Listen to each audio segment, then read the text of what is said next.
Hi folks, and welcome to my channel. It's a long time since I've been streaming, but I've got an old friend back. Yes, he's a Brummie. He's bearded. He's very sweary. He's the only person I know who can out dick joke me. It's Kevin. Hello. Kevin Logan. Hello, everyone. Hello. Yeah. And How are we? You lie! You lie! What? I remember those two. You covered the Volsh talking to those two redneck transphobes. Oh, yeah. One of them going, "You lie!" Yes. Okay, I'm with you. Sorry. He just sounded like some southern,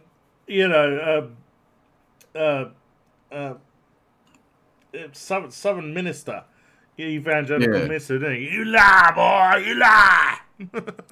I think all Americans sound like that, though, don't they? Yeah. Isn't that just a thing?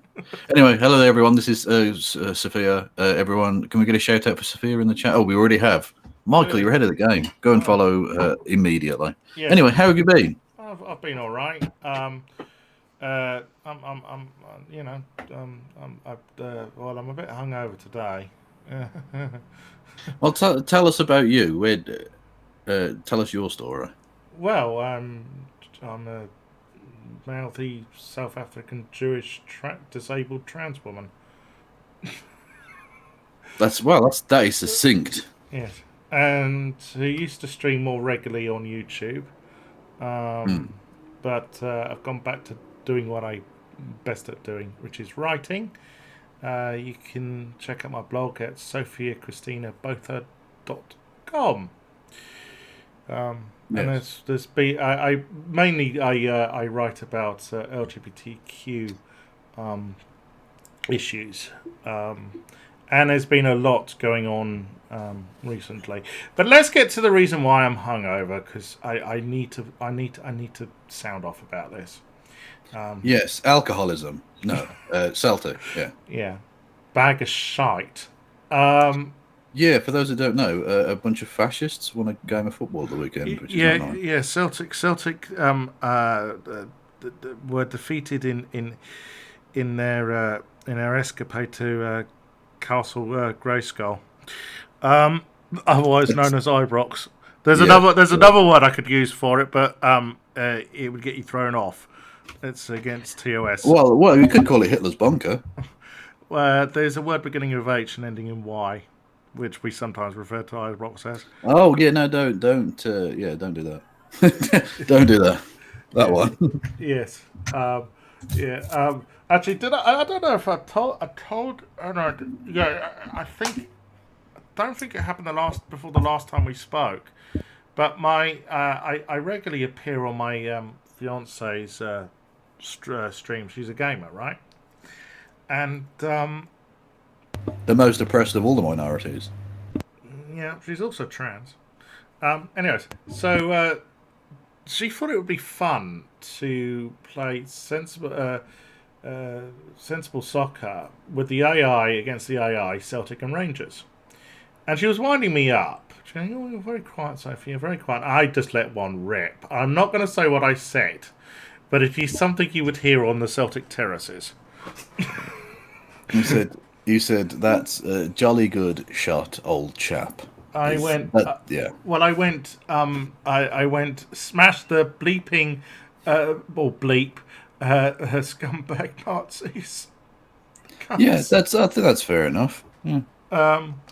And yeah, it was again. The next thing I know, I get a phone call after the stream, and she was really pissed. Yeah, you would. That might be some TOS issues there. Yeah. Yeah. Well, for those who don't know, and of course you do have a large American audience, you're big in America, Kev. Do you know that? I'm pretty fucking big around the waist as well. Yeah. Yeah. Well, you'll fit in America then quite well. Ew. Yes. Yeah. Anyways, so Celtic and Rangers. Obviously, people will know something. It's Catholic against Protestant. However, it goes a lot deeper than that. Put it like this: if Rangers supporters are the only supporters who do Nazi salutes and sing songs about wading up to their waist in Irish blood.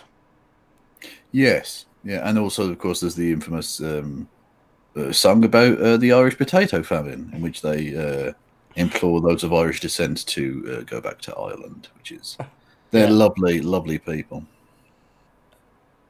Yeah. Basically, if you Celtic support, you tend to be more progressive. Yeah. You know, and well, I mean, there are the odd exceptions. Rod Stewart, he's a conservative. He supports Celtic. Well, yeah, there's the odd rich cunt, yeah, and George Galloway.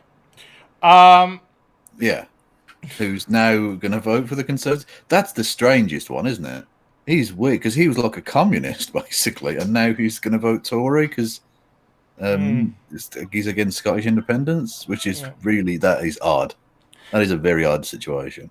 So basically, passions are high when it comes to the game on the pitch, shall we say? True. And Jock Stein, very famous Celtic manager, led Celtic to win the European Cup and 9 league titles in a row, which at the time was a world record. He said football is nothing without the fans. Damn right. But Rangers decided to lock out Celtic supporters from Ibrox yesterday. Yeah, I can't believe that was ever allowed. Like, I can understand if either on safety grounds based on the COVID thing or on the fact that there's probably going to be trouble. There always is. That's fine. But to lock out one set of fans seems like a very, very unfair advantage. I don't know how that's allowed under the rules. Yeah. So yeah. Well, Celtic lost. And yeah. Well, I was going to get drunk either way, but a happy hangover is better than a sad hangover, and I've got a sad hangover. No, not the Boston Celtics, who are also pog as fuck, by the way. But no, that's a different sport. Joe, you fucking cop. Sorry, go on. Yeah. So, well, other sporting stuff, of course. I see the Springbok beat the British Lions. Ha ha ha ha. That was an amazing series. Yeah, I really enjoyed them. All three games were really good. What I loved about it was that Monty Stein came on and did exactly what he did 12 years ago. Well, yeah, he hadn't played Test match rugby for like 5 years or something, and then came back and did exactly what he did against the British Lions back in 2009. Yeah. And also, goes to show you, it's good to see that the white genocide hasn't taken all of the white South Africans. So, Good to say. I think Katie Hopkins and Stefan Molyneux have got that wrong. Yeah, I think they might be full of shit. Yeah. Yeah. Yeah. South Africa, another country Katie Hopkins got deported from. True, but that did lead to my favourite ever apology and clarification in a newspaper where I think it might be the Daily Mirror, and they had to publish the clarification that she wasn't kicked out of the country for being racist. She was kicked out of the country for taking horse drugs. She took ketamine and got kicked out of the country. So. Yeah, brilliant. Well done. Well done, Kate. We'll get on to horse drugs a little later, actually, because there is a story. But anyway, but less fun horse drugs. Horse drugs that don't make you feel good. Horse drugs that make you shit your guts out. Yeah. Well, anyways, the Springbok one. Believe it or not, on Twitter, someone accused me of being a racist for supporting the Springbok, and I went, "Oh, for true, good, yes, correct. That's a fact." All Springbok fans are racist.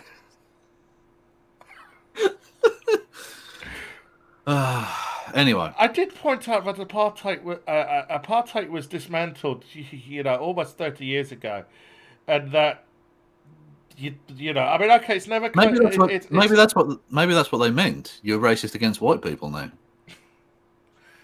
No, they seem to be on their profile a lefty, so. People are still stuck. Look, okay, I still hold it against Rod Stewart and Queen for playing Sun City during the 1980s. Yeah. But for those who don't know, because there are going to be people who don't know, Sun City was the apartheid regime's equivalent to Las Vegas. Las Vegas.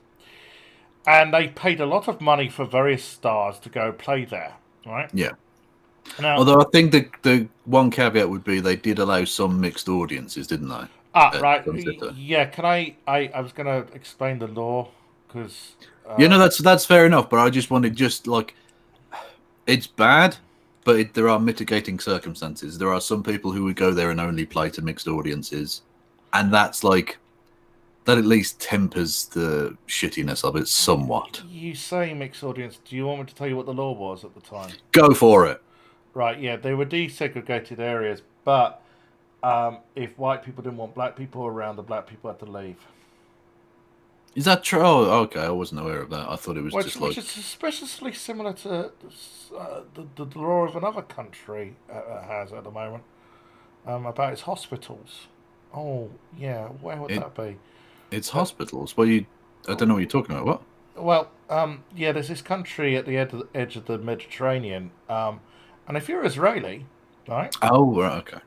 And you don't like Palestinians on your board, you can ask the Palestinians to be removed.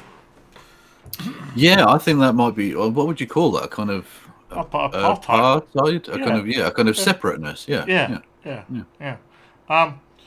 Anyways, talking of South Africa, one thing which has occurred since the last time we spoke was there's been riots. In fact, in my home city of Durban. The reason given was Jacob Zuma, the former South African president, has been jailed. I mean, look, he belongs in jail. He's a corrupt fucker. Okay, he really is. Seriously, is. But for me, it's apartheid casting a very, very long shadow. In what respect? Basically, when apartheid ended, it left an economic apartheid.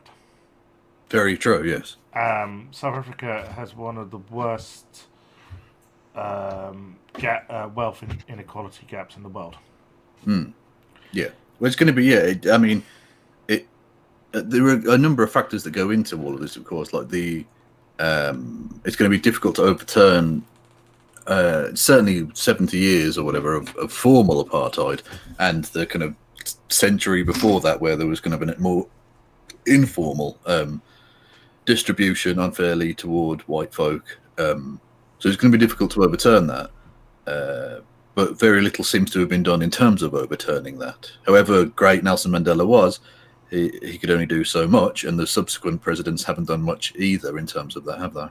Yeah, they made a lot of promises about house building and jobs, and obviously that was never gonna,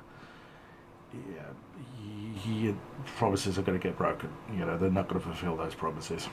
Yeah. Sadly. I mean, I I campaigned against apartheid. Give me your reasoning. Give me your reasoning. Why was that? Why? What was your issue with apartheid? Because racism was stupid. Correct. I just didn't understand how you can judge somebody on the colour of their skin. It just seems ludicrous to me. It just but it goes even beyond just judging someone, because judging someone is unpleasant and not good. But literally having a legally enforced system whereby 90% of the country, or 85% or whatever, are literally second-class citizens, many of whom can't move out of restricted geographic areas that are poor as fuck. Yeah, but the thing is, right, when I look at what happened in South Africa, and I know full well what happened in South Africa, and I look at what's happening in Israel, it's creepy. The similarities are just so close. Yeah. Well, for instance, I'll give an example here, right?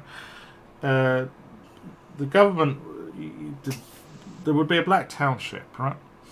And all of a sudden, the government would say, "Oh, that's illegal," right? And they would, the security services would go in and move them on, right? Well, doesn't that sound familiar to, what's happening in the West Bank and Gaza? Well, I would argue Israel's probably worse, because Israel, has full international support, like unmitigated, frankly. Yeah. But you see, you're not old enough to remember. I am, right? That, and I'm not sorry. I know that sounds patronising, but I remember Margaret Thatcher's calling the ANC terrorists. Yeah, no, I'm not saying that South Africa didn't have its support, but it wasn't necessarily being directly funded by the richest country in the world and given absolutely carte blanche to do whatever it liked. And eventually there was like a campaign, obviously, to end it, and that's why it ended. But I think more viscerally than that, the South African government, as horrific as they were, didn't often engage in like literal fucking bombing of civilian settlements. They would clear them out, and it's as much terrorism as anything else. But the idea of literally just bombing people and killing them and slaughtering them in the way that the Palestinians have been subjected to wasn't something that tended to go on in South Africa. Yeah. And of course, Kevin, genocide, bad. I'm still pissed at her. I still am. For those who don't know, that's a reference to a certain trans woman called Chaos Mel, who, as Kevin would politely describe as a clout shark. I would describe her as something else, but that probably get me in trouble. I think the new term is clout kulak, please. Right, yeah. Well, it's funny. The weird thing is, right, I would still talk to her because it's obvious to me that if you're a trans woman living in the Midwest of the United States, it's not great climate, political climate, shall we say. And I have a lot of sympathy, empathy, whatever, for Mel. But I just think she doesn't help herself. With her attitude. No, she's a prick, yeah. Yeah. Yeah. Well, like she does like genocide denial and stuff. Yeah, she's awful. Yeah. It's really funny. I have a libertarian friend who's a trans Aryan. And libertarians can be really emotive with some of their bullshit. Do you mean libertarian in the American incorrect sense? Yeah. Yeah. She hates me doing that, actually.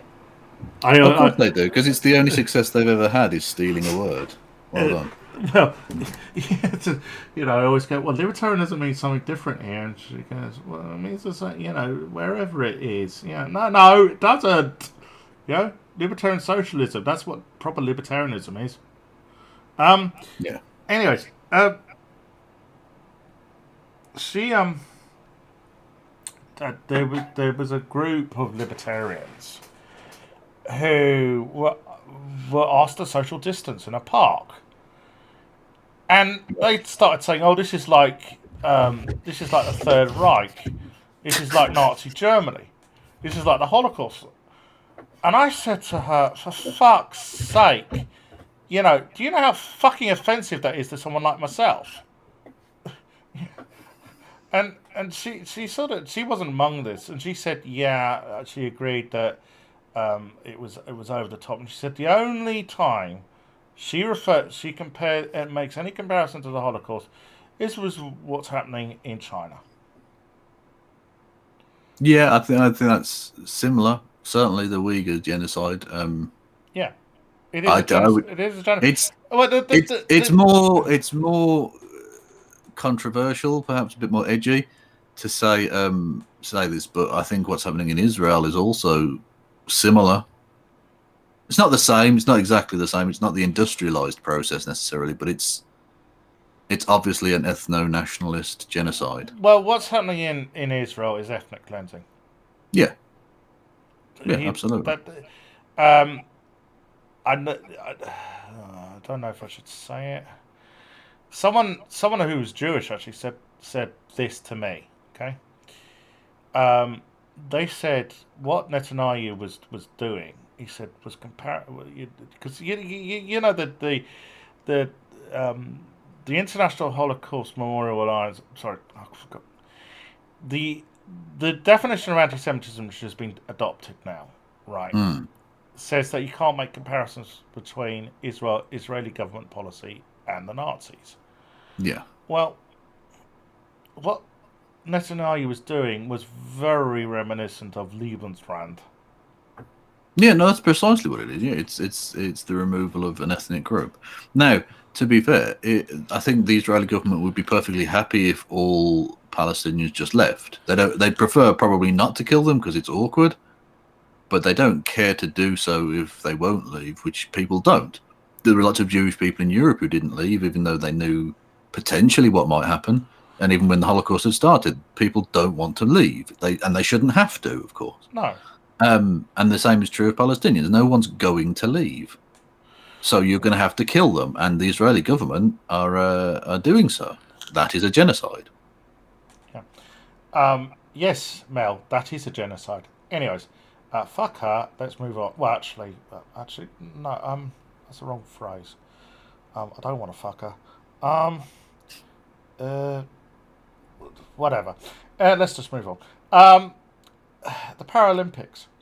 Believe it or not, right? The biggest dread I as a disabled person I have with the Paralympics, right? You know, I want to be able to celebrate the sporting excellence and you know, the great achievements that there'll be at the Paralympics. You know, when it comes to sporting stuff, but my biggest dread every Paralympics is the ignorant gammon dipshits who will say, "Well, if they could run, if disabled people could run around a track and, you know, swim lengths of a pool, why are they claiming benefits?" Yeah, there's that. That's incredibly annoying and stupid and asinine, of course. And there's also, as with the main Olympics, the able-bodied Olympics, the people saying it's multicultural. And you think to yourself, well, of course it fucking is. It's the Olympics. It's all the people of Earth. Yeah. What do you mean it's multicultural? Of course it is. Well, you want it to just be white people. Like, I mean, I know that's actually what you want, but that's not how an international event happens, you dickheads. Yeah. Yeah. When I was growing up, I always hated those documentaries about some one-legged blind mountaineer climbing some really big mountain. And the reason I always hated them was because you would then get people who had watched this and say, well, if they, you know, obviously they're more visibly disabled than myself, and they'll go to me, well, if they could climb a mountain, why is it you can't do blah-de-blah-de-blah? Not realizing that documentary has been edited in a certain manner, and it doesn't show you the off-screen help they would have gotten. Yeah. It's just, you know, that's the same with the Paralympics. You know, you don't know how much support that those people have to get them to the start line. Okay. Yeah, well, exactly. Yeah, of course. Yeah, I mean, and of course, there's a certain amount of first world privilege that goes into this because you'll note, not always, of course, but in many respects, the richer nations do it because if you're from sub-Saharan Africa and are disabled, I mean, even if you're sub-Saharan African and able-bodied, your chances of making the Olympics are very, very slim because the money just isn't there, the infrastructure isn't there, the aid isn't there to actually physically even get you to the fucking place, let alone the huge amount of training and development that goes into it all. Whereas Britain always puts out a huge Paralympics team, and rightly so. I think that's a wonderful thing, but that's because we can afford to do so. Yeah. And I think that's another axis of economic disparity that isn't always taken into account. Because we like to do around the Olympics, we like to do inspiration porn to make like able-bodied people feel good, and that's belies a lot of the issues underpinning it all. Anyways, one of the reasons it's been on my mind is that the Tory government isn't done killing disabled people yet. For those, if LGBTQ people think things aren't great for them at the moment, and that they're not in this country, they're far worse for disabled people because for the last 10 years, the Tory government has essentially been systematically killing disabled people to pay for the 2008 financial crisis. True. Now the Tories have got some more plans to carry on killing disabled people, and of course, you know what the excuse is going to be used? Well, we have to pay for the COVID pandemic somehow. Yeah. Despite the fact that disabled people have been probably the hardest hit by COVID. Yeah, I mean, look, the Tories will always find an excuse. If COVID hadn't come along, they'd have found something else. Because this is a policy choice they've made from the very beginning, that they want to slash the welfare state to the bone and ideally get rid of it completely. They want to privatise the NHS as much as they claim they don't. They want to get rid of all of these support networks, and they will use any excuse to do so. Technically, they've already privatised the education, schooling. It's just that it's gone unnoticed by people. They're free market ideologues. And well, sorry, but the world can't be governed by the profit motive. It doesn't work. It doesn't work out with social provision. It never has, and it never will. And if we've got money to go bomb Afghanistan, then we've got money to support disabled people and make sure that they have a decent quality of life. Yeah, very true. Yeah, so I'm getting good with these segues today, aren't I? Afghanistan, yes. I was actually really interested in what I know you've already said on your stream. I remember your Facebook post. I actually thought it was aimed at me because when I heard that the Taliban had taken over, my immediate reaction was ha fucking ha. It was ha fucking ha. I told you so, but not in a gleeful way, but in a despairing way. Because I said 20 years ago. I mean, this is how old I am now. That the Taliban would not be defeated. The conventional armies generally do not defeat guerrilla fighters. So sure, there are exceptions, but as a general rule. Especially in a place which is so geographically perfect for guerrilla warfare. Yeah. And the Soviets hadn't managed to properly firmly occupy Afghanistan. So why the fuck did the NATO think that they could? And I remember Obama and his fucking troop surge, and I just thought, hold on a moment, let me go and check. Oh yeah, the Soviets tried that one as well. They poured thousands of troops after thousands of troops into Afghanistan. It didn't fucking work. And one of the reasons it didn't work was because the West were busy funding the Mujahideen, members of whom later, became members of the Taliban. Oh, great! So, I used to write about 15 years ago in a prior life. I used to write a lot about the military-industrial complex, and they're the only people who have come out well from Afghanistan. It's been a nice earner for them. Yeah, oh, absolutely, yeah. And yeah, like I say, yeah, my post wasn't aimed at those who were resigned to it, because I was resigned to it. I knew as soon as America pulled out, things were going to collapse. Of course they were. It's people, and I'm more aimed at the kind of the Jimmy Dore, Jimmy Dore and Carl Syria. Jimmy Dore and Carl Kuklinski can go fuck themselves. I'm fed up with them, right?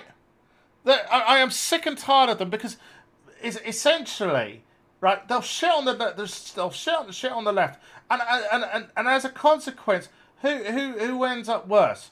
LGBTQ people. They don't give a shit about them. No, well, of course. Well, yeah, of course they don't. They're not really intersectional in any proper way, and it's that kind of Assad left people who are like laughing because for them it's a team sport. For them, it's a team sport where they're on whoever is against America side, and obviously in that case in Afghanistan it's the Taliban. So when the Taliban take over, they're kind of happy about that. Now, don't get me wrong. I think it's funny to laugh at the military-industrial complex and say, you know, like I did some memes about how in the war on terror, terror won, which is fun. Like I congratulated terror on winning, like it's a joke, right? Yeah. Whereas to kind of say, well, the Taliban aren't that bad, it'd be fine. Let's just leave. Fuck off! Like it's disgusting. Just fuck off. You know, they've got that one guy who's in a hotel room in Doha. You know, on Sky News or BBC News, trying to,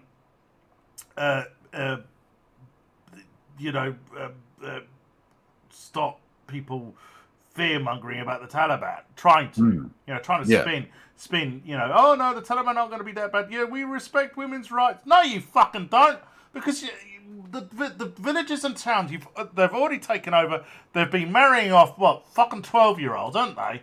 And they're going to be, raped, multiple times by their fucking husbands and locked, spending, 23 hours the day in locked up. Yeah, absolutely, yeah. Yes. I don't know how to segue to this, but I've got the LGB Alliance thing in Manchester, which yes, the LGB Alliance.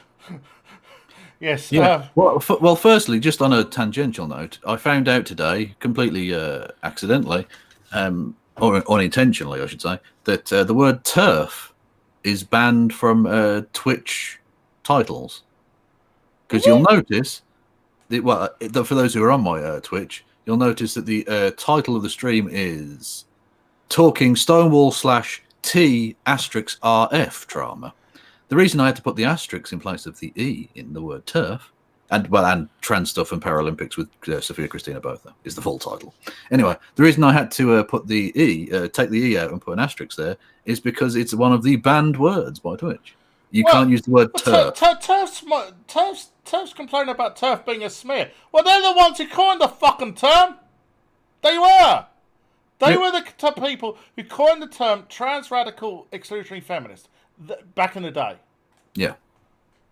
Yeah, exactly. And as far as I'm concerned, it's a slur. It's a slur, Sophie. It's a slur. Fucking end me. I say it's a slur. It's a slur. We're being persecuted. Well, you're not being persecuted. Middle class fucking white privilege. You deserve to be persecuted, but you're not. Yeah, it seems that I actually, and I am not kidding here, about 20 years ago, I joked to somebody, I said, eventually, you know what there's going to be? There's going to be bigot pride. Bigots are going to march down the street complaining that they're an oppressed minority. They are, yeah. And I made this as a joke. I never thought it would actually come fucking true. Yeah. It's impossible. It's basically TERFs are complaining that they're being persecuted because they can't persecute us trans women. That's essentially it. The LGBT Alliance is a hate group who have got charitable status. Next, I expect the Ku Klux Klan to get charitable status. And then they've got a lot in common with the LGBT Alliance. Just as the LGBT Alliance preach cis supremacy, the Ku Klux Klan preach white supremacy. It's the same fucking deal. There's always some group who's they think is inferior, who should be treated as second-class citizens, who should sit at the back of the bus at best, and at worst, be exterminated. True. Yes, and of course it's worth bearing in mind the LGBT Alliance is funded by American Christian fascists. Yeah. Just in case anyone had forgotten that particular thing. Before we get on to what happened at Manchester Pride, talking about Christian fascists in America, and we did mention earlier on horse medication. Yes, Milo. Yes, Milo Yiannopoulos, our favourite gay man. I know he's not gay; he's ex-gay. Yeah. Look. I know he's not. But the thing is, I just was wondering: has he said that he's got COVID so that his husband? Sorry, I meant housemate, who's not his lover anymore, stays away from him. You know, is he taking medication to dampen his sexual urges? He got COVID. If anything he says is to be believed, and why would we? I mean, it's Milo, but on his social media, he got COVID, it would appear, and has been injecting ridiculous, horse goo, horse dewormer. The thing is, he looks more gay now with that mullet. He does. He looks turbo gay. Yeah. He looks giga gay. Yeah, definitely. The thing is, right? I know that when I heard what when Milo got COVID, I kind of thought, I'm not exactly saddened by this news. It would be. I'll be honest. Of all the people, if he was to die of I don't know, horse, spunk, fucking overdose or whatever, that would be funny. I'd laugh at that. That would be hilarious.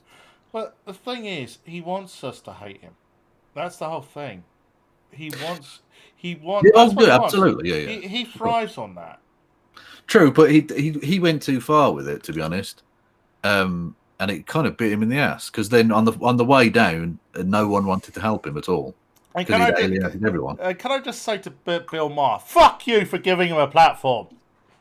True, but look, Soph, I wasn't so bothered because I knew that Kevin Logan, was on the case, and I personally one-handed took him down. So yeah, can I just give you a round of applause for that? Everyone, give Kevin a round of applause.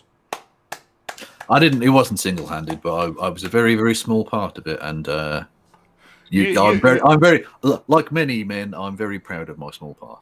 Well, you were a cog in the machinery that took Milo down, and I think you should be proud of yourself for that one. I am, very much so, yes. But it would make me laugh if he died of COVID. So, I'm just putting that out there. So some gay man, supposedly they are a gay man, decided to take a page out of Milo's book and walk around Manchester Pride with an LGBT Alliance T-shirt on.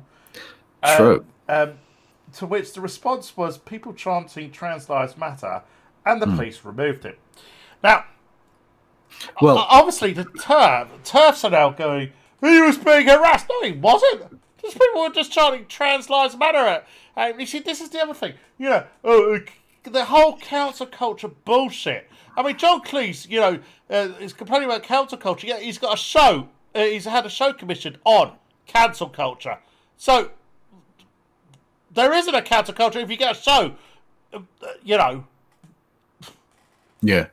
Well, Owen Jones, the TERFs were going after him again, which is not that surprising. Yeah. Owen Jones is a cis gay man from Britain. He's a journalist.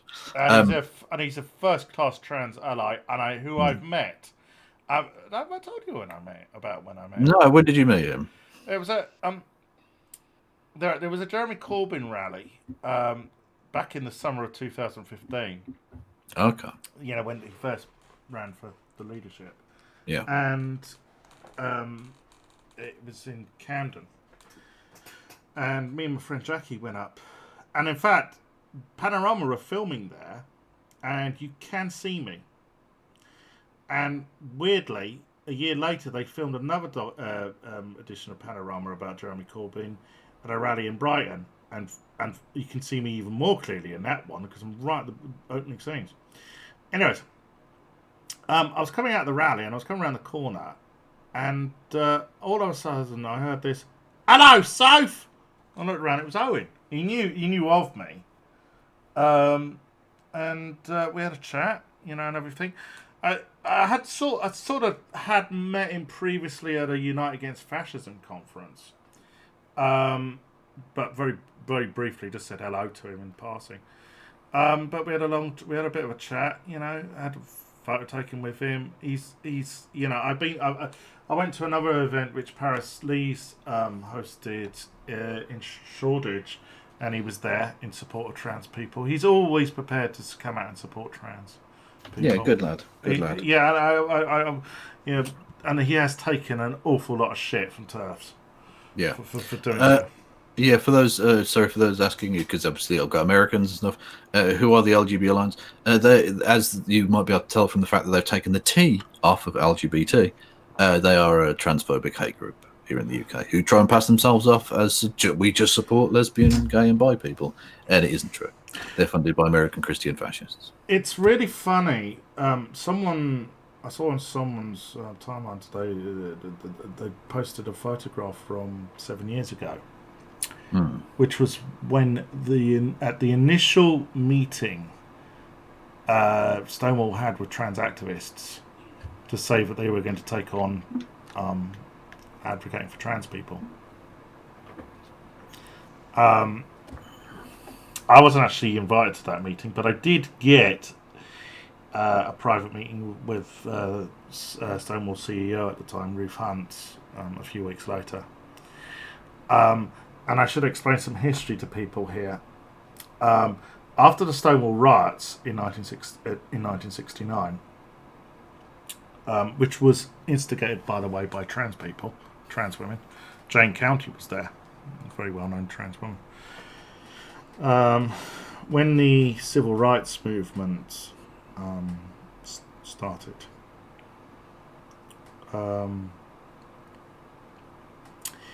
the lesbian and gay activists basically threw trans people under the bus, saying that they couldn't be taken seriously, advocating for what trans people wanted. Yeah, and there was this split in the movement right up until 7 years ago. Ruth Hunt always thought it was really stupid that Stonewall would go to do diversity training at various corporations, for lesbian and gay and bi people, and obviously these corporations said, well, what about trans people? And they go, well, we don't do that. So, and as far as I'm concerned, I'm fully behind Stonewall. They are I hate to say get all Don Draper here, but they are a named brand. They are known for being LGBTQ advocates, and so I'm fully behind them. And as far as I'm concerned, an attack on Stonewall is an attack on all LGBTQ people. Yeah, absolutely. Okay, so the Owen Jones tweet is a man wearing a t-shirt with anti-trans group LGBT Alliance is made to leave Manchester Pride to chants of Trans Lives Matter. Media outlets note the LGBT Alliance do not represent lesbian, gay or bisexual people in any shape or form. Right. Yet the BBC seem to think they do. Seriously, I am not kidding here. I have seen at least 3 reports the BBC have done on trans issues. And who do they get for a quote? The LGBT Alliance. That's the equivalent of writing something about the Jewish community and getting the National Front to comment. Yeah, well, it's not that surprising considering when they were talking about trans people on another occasion, they got fucking Glinner in. So, yeah. Oh, right, okay. Last weekend. This is just one weekend of a trans woman's life, right? Friday and Saturday on Twitter.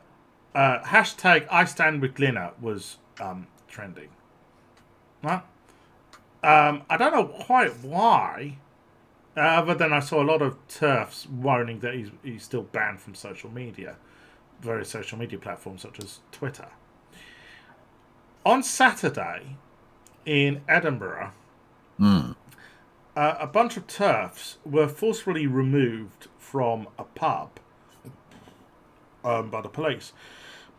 And of course, because the manager of this pub happens to be trans, they're being discriminated against. Not that, of course, they were being disruptive towards staff and other, patrons of this pub.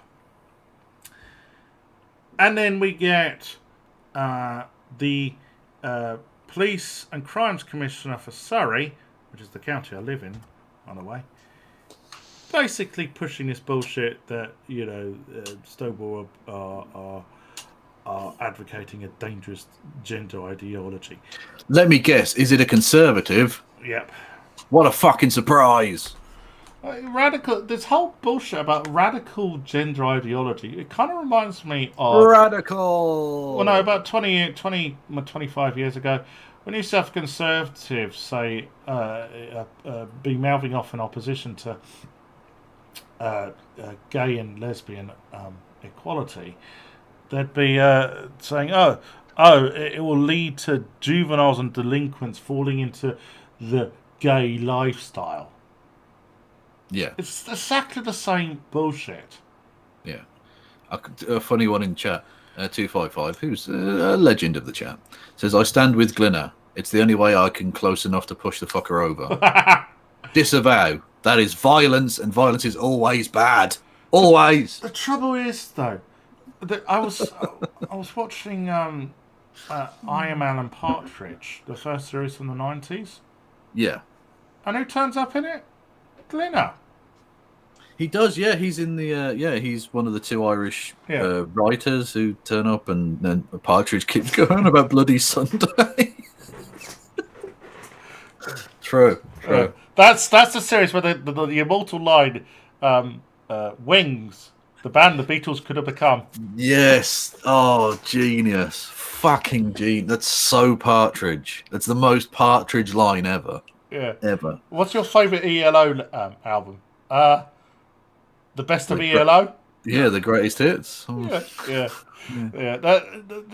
I mean, the thing is, Glinner turning up and it does spoil it. But go, if you get a chance, go and watch it if you haven't seen it. True, but this was Glinner back before he became a complete cunt, because he used to be a sort of leftist at one point, didn't he? Well, way back in the day. I mean, the Father Ted was all was. I mean, obviously you're Irish, so you would know that to a certain extent the Irish Church used to rule Ireland. Oh yeah, no, absolutely. Not just to a certain extent. I mean, nothing happened unless the church were okay with it, basically. Yeah. And people have got to understand the fact that gay marriage and now abortion is making its way through is such a radical change from even 30 years ago. I mean, if you remember, Sinead O'Connor was basically driven out of the public eye because the Catholic Church ran such a smear campaign against her for pointing out, before it was well known, that Catholic priests were raping children. I mean, she raised that point, and it ruined her career. I went to Ireland in the 1990s, and I remember the sign at the ferry in at Holyhead, and it said "No condoms allowed." Yeah, ridiculous shit. I mean, seriously, this is how I hate to say it. I don't know. No, I don't want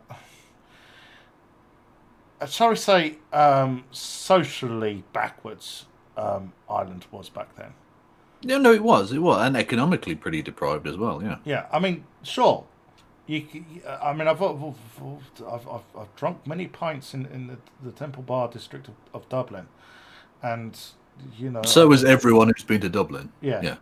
I mean, the one thing I do like about the Irish is they like to have a drink, and so do I. Alcoholics. Every Irish person is an alcoholic.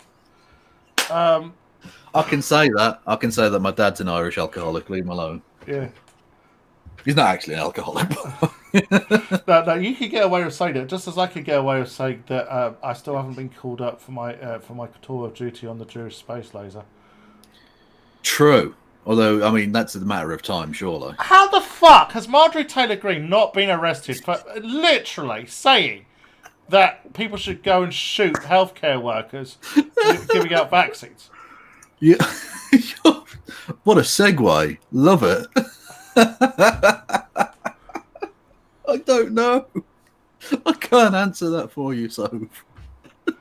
Well, and she gets she gets suspended from Twitter, has a press conference, and blames trans people. What? Yeah, obviously. Well, did you see? Oh my god, my favourite piece of nonsense in the world recently was there was some twat on Fox News who talking about Afghanistan and blamed it on critical race theory. No, better than that. Tucker Carlson blamed it on feminism. True. It's true. Feminists did that with their mind bullets. Well, I'm glad that Nick I can't pronounce his name. White nationalist fuckwit. Nick Fuentes. Yeah. At least the very Anglo-Saxon named Nick Fuentes. yeah, like Jay DeFranson. Yeah, exactly. Yeah, Dutch grandparents. Yeah. Yeah. At least he conceded that maybe the far right should have been allying themselves with the Taliban. They've got more in common. Yeah. Nick Fuentes was saying that. Yeah, he literally said like they're going to ban abortion and gay marriage and stuff. Maybe we were fighting on the wrong side. Yeah, I've said this for a long time. If fascists could get past their ickiness they feel towards brown people, they would be superb jihadis. I do remember a story back in the day, but members of the National Front, or the BNP, I forgot which one, were invited to Libya by Colonel Gaddafi. Right. He was trying to get them interested in his green book. Yeah. For those who don't know, Gaddafi, can you believe it's 10 years since he was killed? No, but that is still funny. What? That he was killed? Yeah. Fuck him. Yeah. But Gaddafi wrote this sort of political manifesto. It's called the Green Book. It is. Interestingly, did you know there's an edition of that book which has a foreword, genuinely, this is true, written by Caleb Moppin?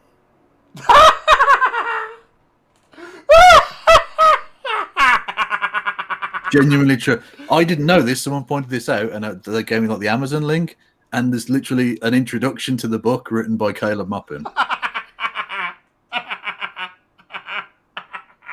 Amazing. Fucking amazing. Yeah. Anyway. You're talking about gobshites. Let's talk about Mr. Jones. We always talk about Alex. I was about to say, considering I've got Owen Jones on the screen, we need to clarify. You mean Alex Jones, the American conspiracy not that Mr. Jones. That's a different Mr. Jones. Alex Jones, who's the same age. No relation, as far as we're aware. Yeah, I fucking hope not. Alex Jones, who's the same age as me, funny enough. Okay. Well, all I'll say is age has not treated him very well. No.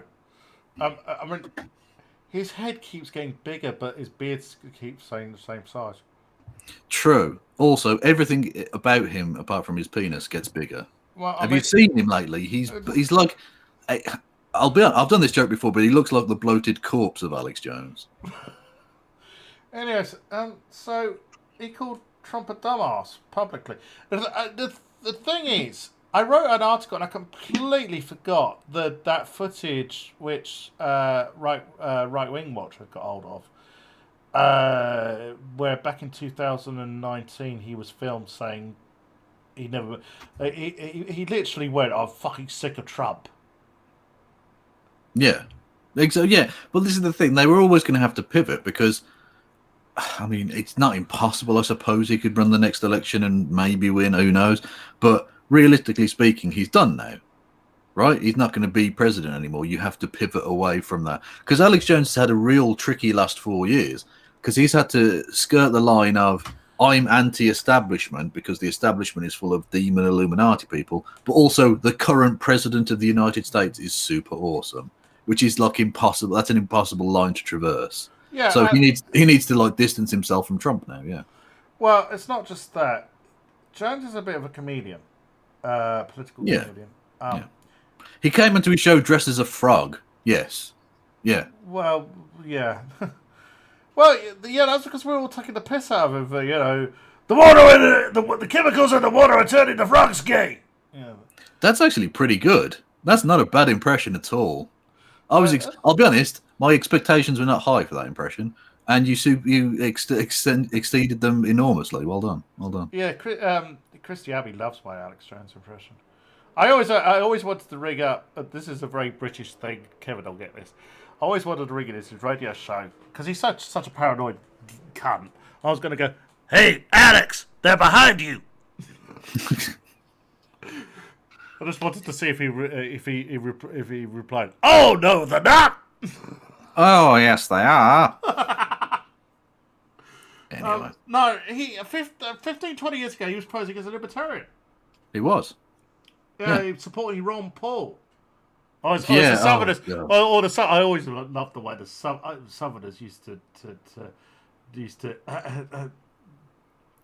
say, "I do like that Ron Paul." Ron Paul.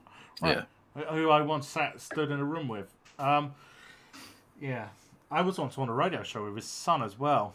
And I was once on a radio show with Stefan Molyneux. Oh God! Oh, well, you know all the weirdos.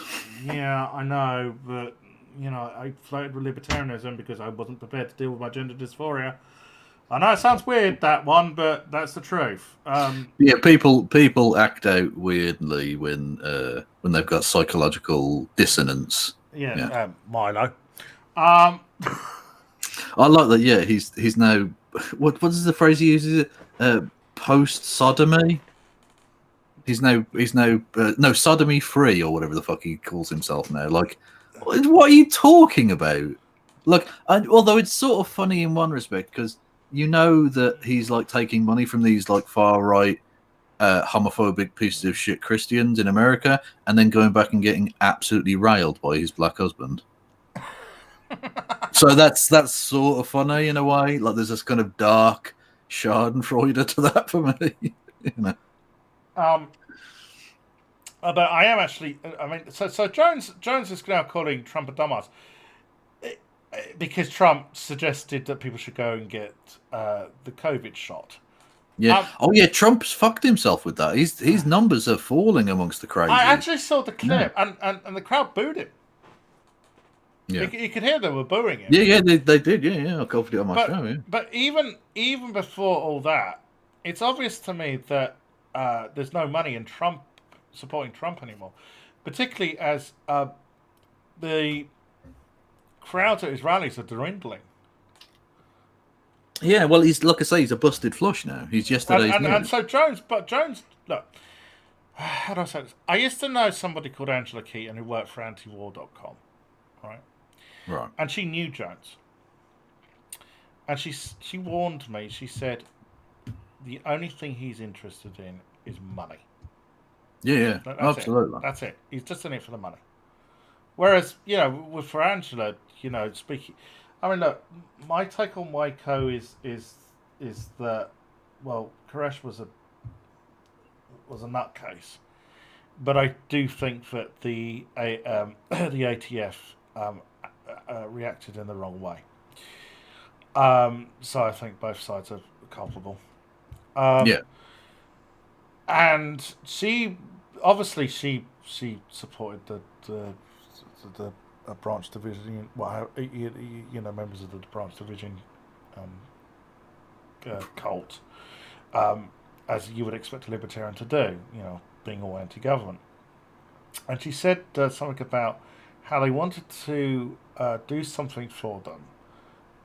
But Jones was only interested in doing so if he got a cut. Yeah, of course. Naturally. So he's just in it for the money, and Trump, isn't the money maker he used No, to but be. you can tell in that respect they're very much kindred spirits. Yeah. Oh, well, it's all about the money. Yeah.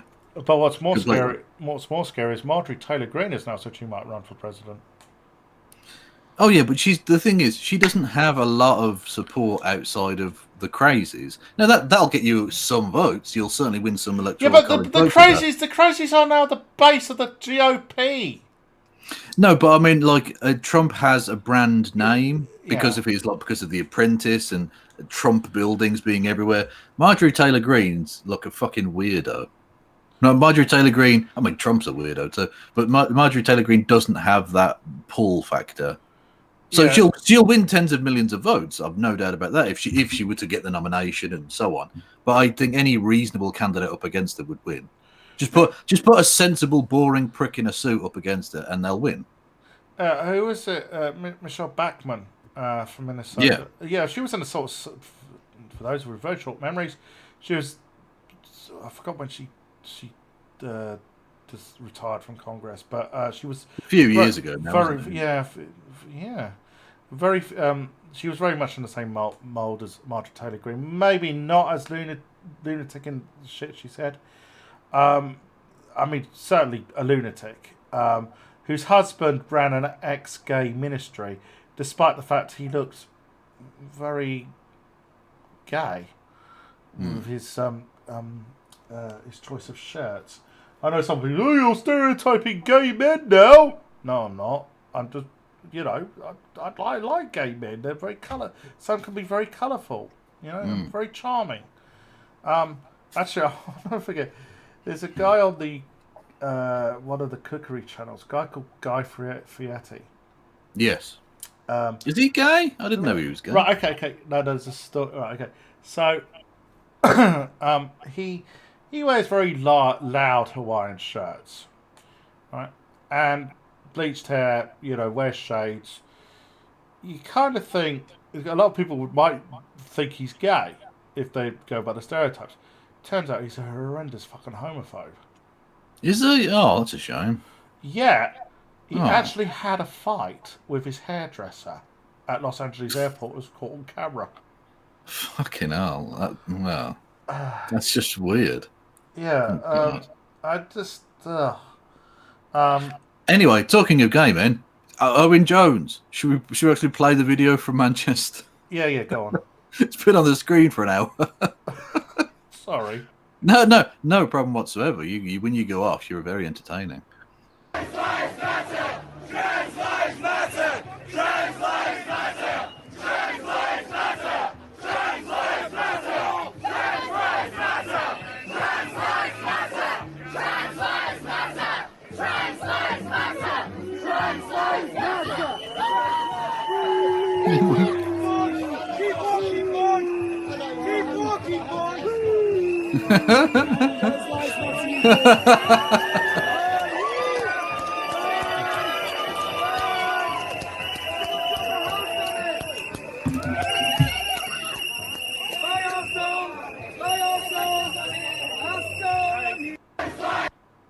Yeah. That reminds me.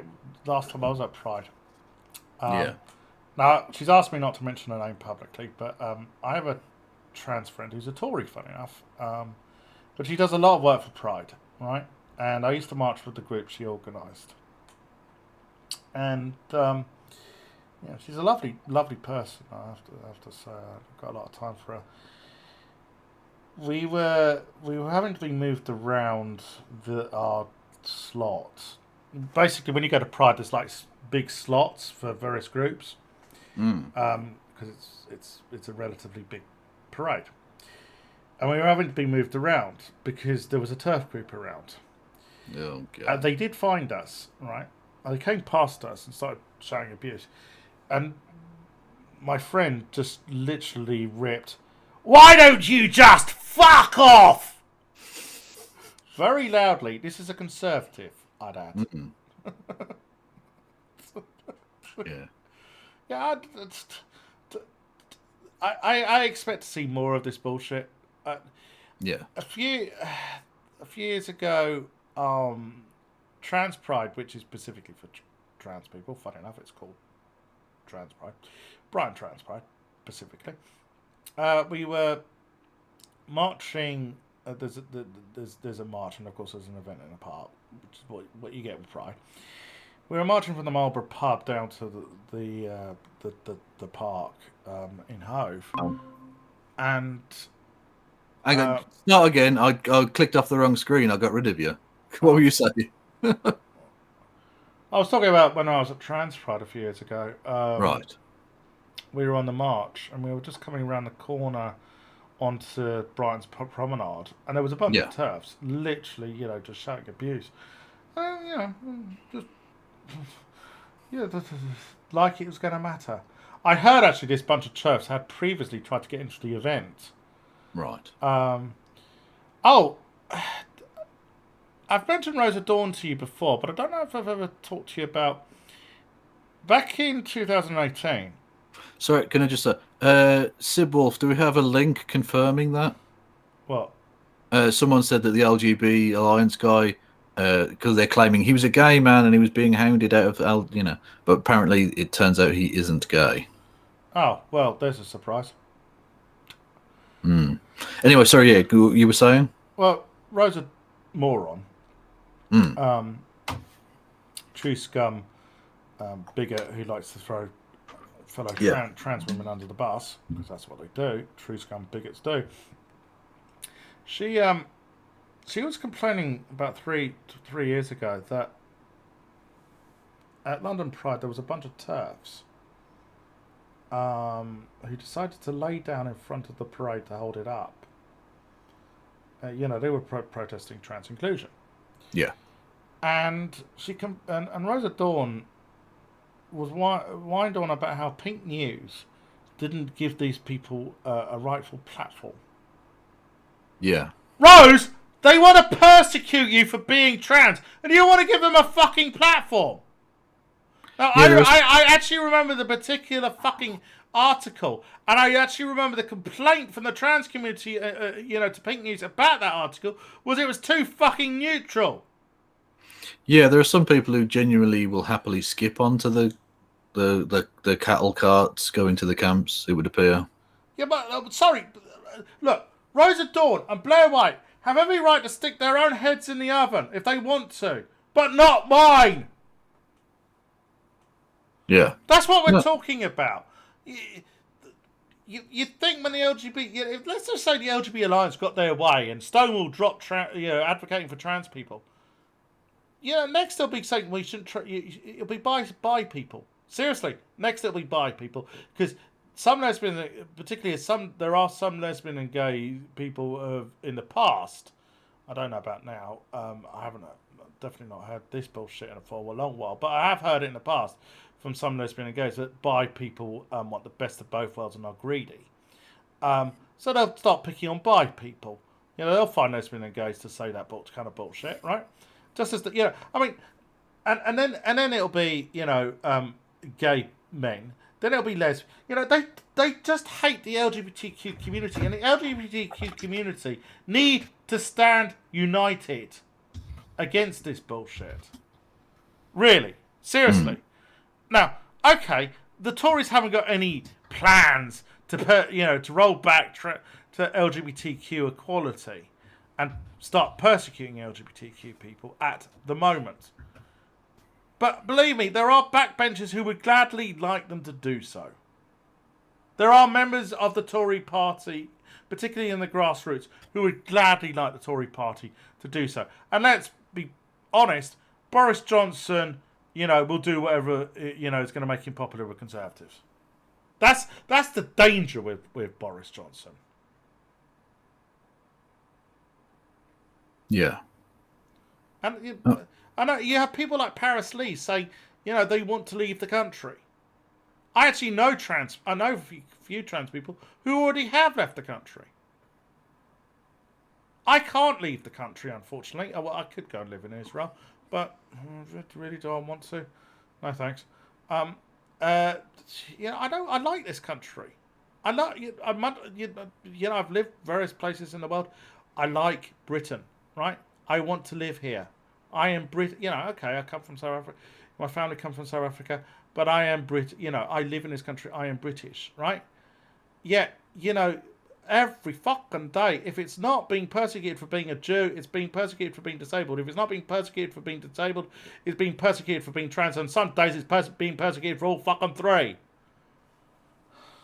I'm sick and tired of it. And Simon Callow, you're a cunt. What did Callow do? Right, okay. So last week he decided, I'm going to give it. I don't know what he was trying to. If he had something to sell plug or whatever, you know, as actors and musicians do when they talk to the press. But he was complaining that Stonewall being too militant in their support for trans rights. Simon Callow. What? Fuck that guy then. Well, I mean, I could go on about him being an aging queen, but Yeah, we should explain. This is a, I believe, gay man, isn't he? yeah. I think who's an actor, famous British actor, very posh man.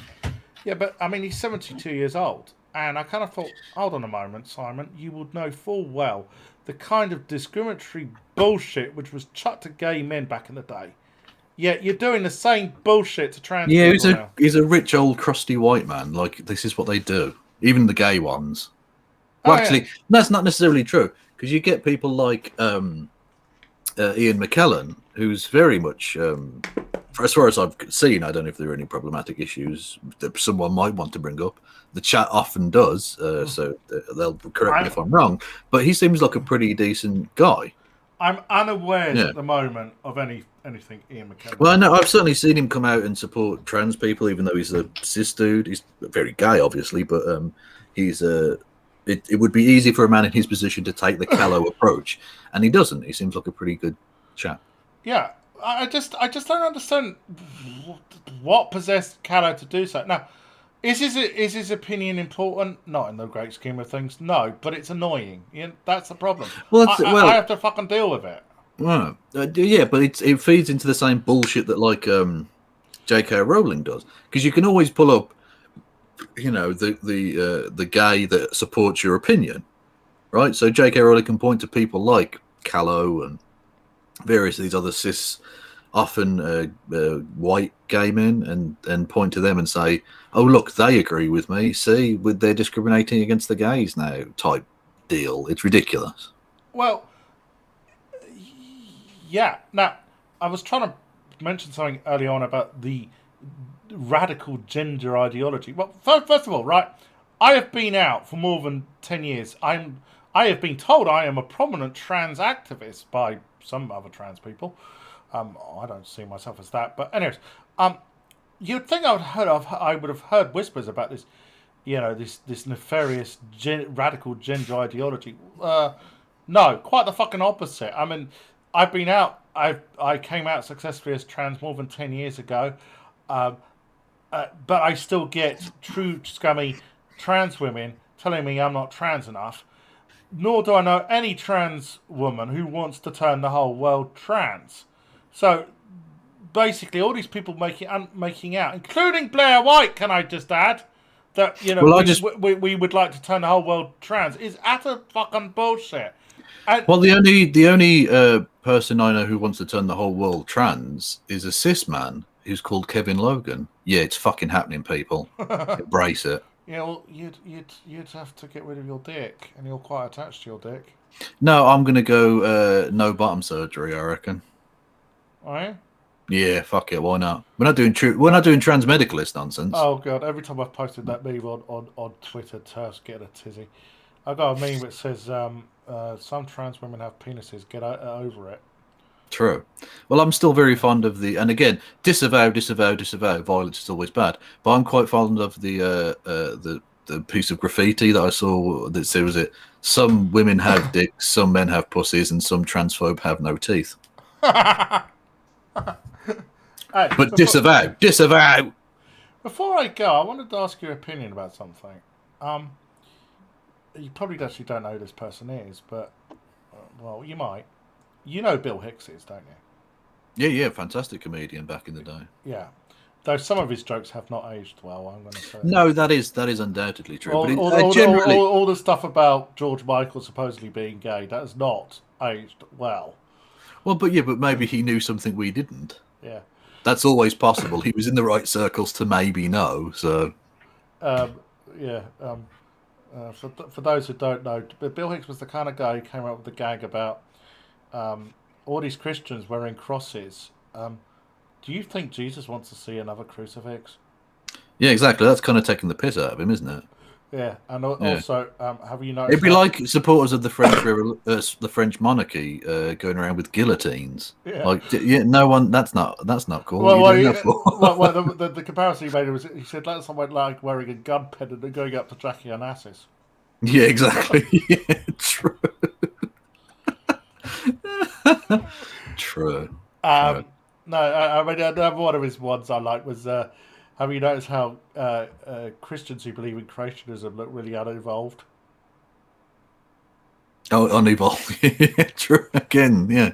He was a very good lad. Anyway, what the fuck was the point if you bring up Bill Hicks? Yeah, I think you had a point beyond that, didn't you? You wanted to I was make. going to talk about PJ O'Rourke.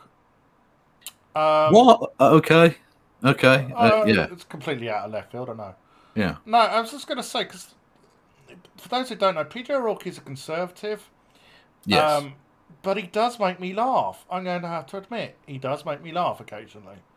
When I was basically growing up, I was I read a lot, right? I'm one of those people.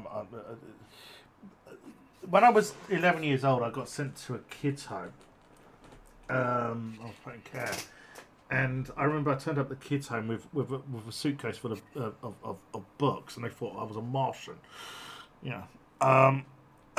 Anyway, so I picked up this book by PJ O'Rourke, and I thought I'd heard the name. I couldn't remember when, and that's what introduced me to gonzo journalism. Obviously, later on I discovered Hunter S. Thompson, who is if you read my stuff, you'll notice is a really big influence on me.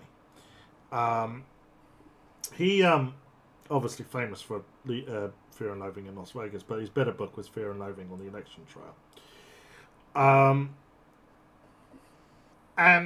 But PJ was, you were asking for. I remember you were asking the other day for a decent. Is there such a thing as a decent conservative?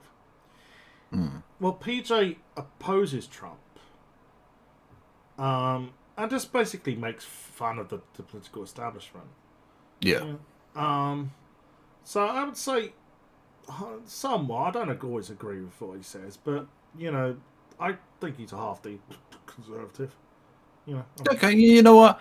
I will accept that as a suggestion. I will say PJ O'Rourke, from what I know of them, and again, I don't know everything, but from what I do know, yeah, they're okay. That's fine. There are, I mean, it's not even just are there any good ones? Are there any clever ones? And I would say PJ O'Rourke is a pretty clever dude. Yeah. Yeah. Who?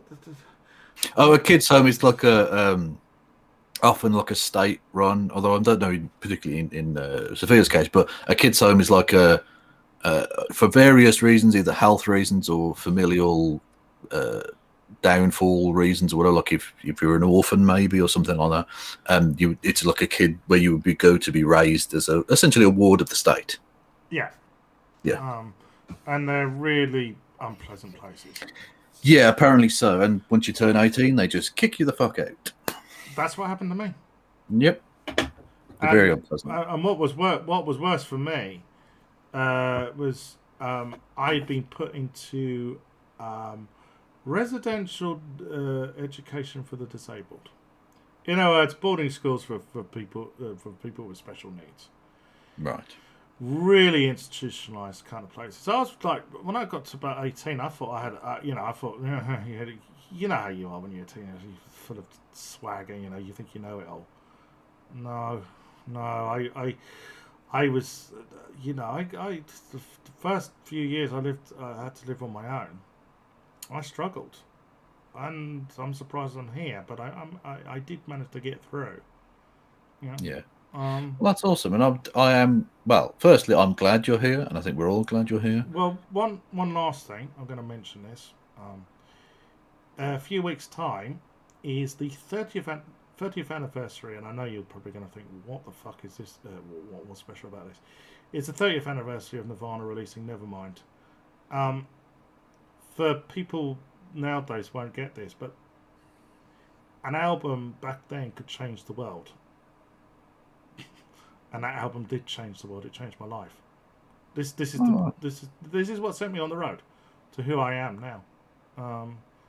That's just Why is that? That's. I'm quite interested to hear this. What was it about that? I mean, to be honest, I think it's an amazing album, but I wouldn't. Well, I mean, it was a bit before my time, so it couldn't have changed me when it first came out. But what was it about that specifically made you feel different? I'll try and explain. Back in the 80s, you had the jangly indie guitars of like the Smiths, and the Echo and the Bunnymen. But at the time, that sort of stuff bored me. I was very angry at the world, right? Mm. And the boarding school I was at actually had MTV in the early days, before everyone else got it. And me and my mate Laurie were watching it one evening, and suddenly this video came on, and it was these four guys. This video was in black and white. It was these four guys playing really heavy music in a warehouse, and that was the Metallica 1 video. And it's hard to this is another thing to try to explain to people. Back then, Metallica were the alternative, okay? Mm.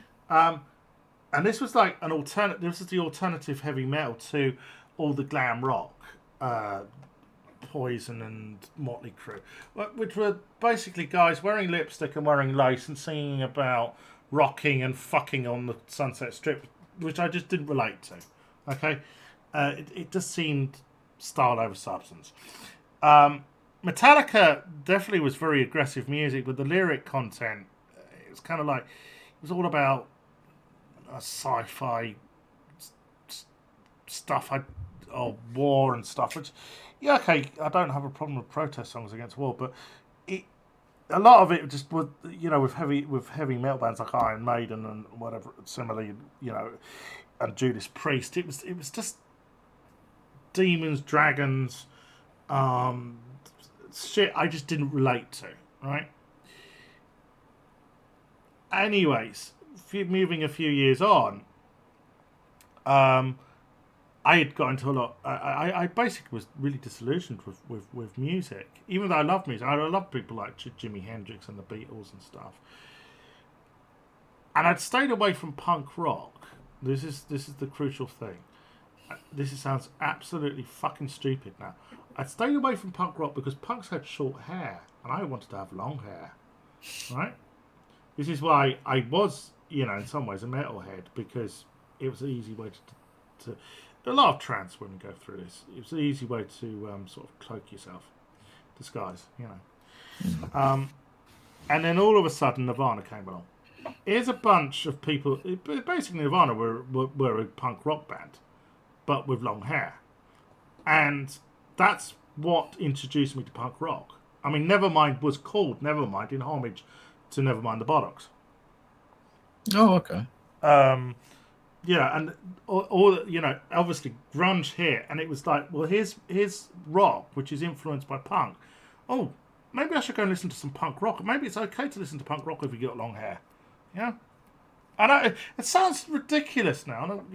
This is basically Nirvana's what introduced me to having a punk rock attitude, and I still do have that fucking punk rock attitude, and I always will. I probably always did. And that's basically it. No, well, I'm glad, and I'm glad it helped you. And I think you're right. I don't know that there's what would be the equivalent here, but I don't know what would be the equivalent in the modern world. But I'm glad that helped you in the time that it helped you. But I'm just saying, back in my day, I mean, like someone mentioned the other day to me, Blade Runner, and I just thought, well, the first time I saw Blade Runner was like in the early 80s. And it was like nothing we'd seen on screen before. Yeah. That was, there were those cultural moments which were just like, things were going to change forever because of that one moment. And that was Nirvana's Nevermind. It was the music of a revolution. But I always like what Justin Sullivan of New Model Army said about punk rock. He said he wished it never had been labelled as a type of music. Rather, it is a mentality. Which is true. It is a mentality. If you can be a writer, you can be a painter, you can be a songwriter, but but you could always have that punk rock attitude with whatever you're doing. politics. Yeah, well, I quite like. I mean, he was a lord, but he didn't really act like it. I think someone like Lord Byron, who tried to approach writing poetry in a revolutionary way. I think that is like a kind of proto-punk attitude. Shelley, particularly. Yeah, well, they were obviously great friends. Yeah. So sorry, folks, we're talking about lofty intellectual English literature stuff here. Yeah.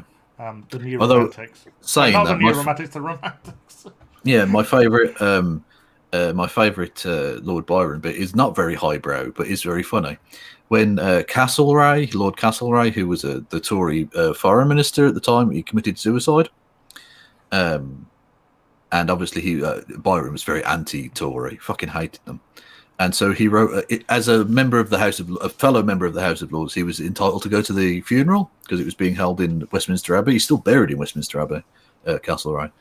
But he didn't go because he fucking hated him. But he did send a card and said it was a poem he'd written for the occasion, and it just said, "Dear traveller, note here lie the bones of Castlereagh. A history of never survey a more noble grave than this. Stop, dear traveller, and take a piss." Basically inviting people to urinate on this man's grave. Which is quite nice. Highbrow, but also kind of funny because you're asking people to piss on his grave. Yeah. Anyway. Yeah, lovely talking to you. On that urination bombshell, thank you for coming on, Sophia. This was fun. I enjoyed this. Thank you, Kevin. Mate. Awesome. Can we get a shout out in the chat, people, for Sophia's channel? Everyone go and follow her. It's occasional streaming now, but it's still awesome when she pops up on the timeline. Yeah. And please do go and follow my blog, SophiaChristinaBotha.com.